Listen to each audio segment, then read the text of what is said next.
Hello friends, welcome to Telugu concepts. ఈ వీడియోలో తెలంగాణలో 6 గ్యారంటీల స్కీమ్స్ లో భాగంగా రెండో పథకమైన మహాలక్ష్మి స్కీమ్ కు సంబంధించి 2500 రూపాయలు బ్యాంక్ ఖాతాలో వేసే తేదీపై తెలంగాణ సర్కార్ కీలక ప్రకటన చేసింది. తాజాగా మహాలక్ష్మి స్కీమ్ పై తీసుకొచ్చిన అప్డేట్ ఏంటో ఈ వీడియోలో ఎక్స్ప్లెయిన్ చేస్తాను.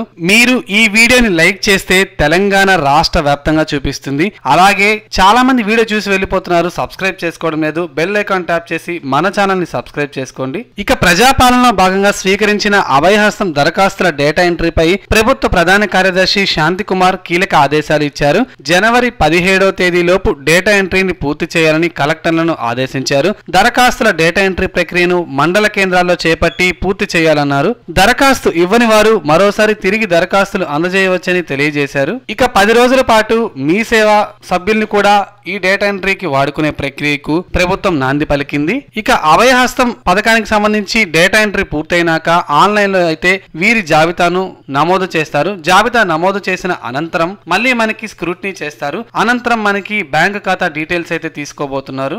మీరు అప్లికేషన్ ఫిల్ చేసినప్పుడు ఫోన్ నంబర్ ఎంటర్ చేస్తారు కదా. మీరు ఫిల్ చేసిన ఫామ్ లో ఏవైనా పొరపాట్లు ఉంటే వాటిని సరిచేయడానికి మీకు కాల్ చేస్తారు. మనకి జనవరి నెల 17వ తేదీ నుంచి ఏవైతే ఈ అప్లికేషన్ల పేర్లు అయితే వచ్చుంటాయో వీరందరికి సంబంధించి బ్యాంక్ ఖాతా డీటెయిల్స్ సేకరించి తరువాత ఈ నెల మనకి జనవరి 26వ తేదీ రిపబ్లిక్ డే కానుకగా నేరుగా అర్హత కలిగిన మహిళల బ్యాంక్ ఖాతాలో అంటే NPC national payment corporation of India ఏవైతే బ్యాంక్ అకౌంట్ తో లింక్ అయి ఉంటుందో ఆ బ్యాంక్ ఖాతాలోకి ఈ 2500 రూపాయలు జమ చేయబోతున్నారు. ఇక అభయహస్తం అప్లికేషన్ లో మీరు ఏ అప్లికేషన్ నెంబర్ ఇచ్చినా నో డేటా ఫౌండ్ అనే వస్తుంది. ఎందుకంటే ఇంకా దీనికి సంబంధించి రాష్ట్ర వ్యాప్తంగా పూర్తిగా డేటా ఎంట్రీ అవ్వలేదు కనుక మొత్తం 4 పేజీల దరఖాస్తు ఫామ్ అయితే ఉంటుంది. ఇక మహాలక్ష్మి పథకానికి సంబంధించి 2500 నేరుగా డైరెక్ట్ బెనిఫిషియరీ ట్రాన్స్ఫర్ ద్వారా నేరుగా లబ్ధిదారుల బ్యాంక్ ఖాతాలో అయితే డబ్బులు జమ చేస్తారు. సో ఇది వీడియో.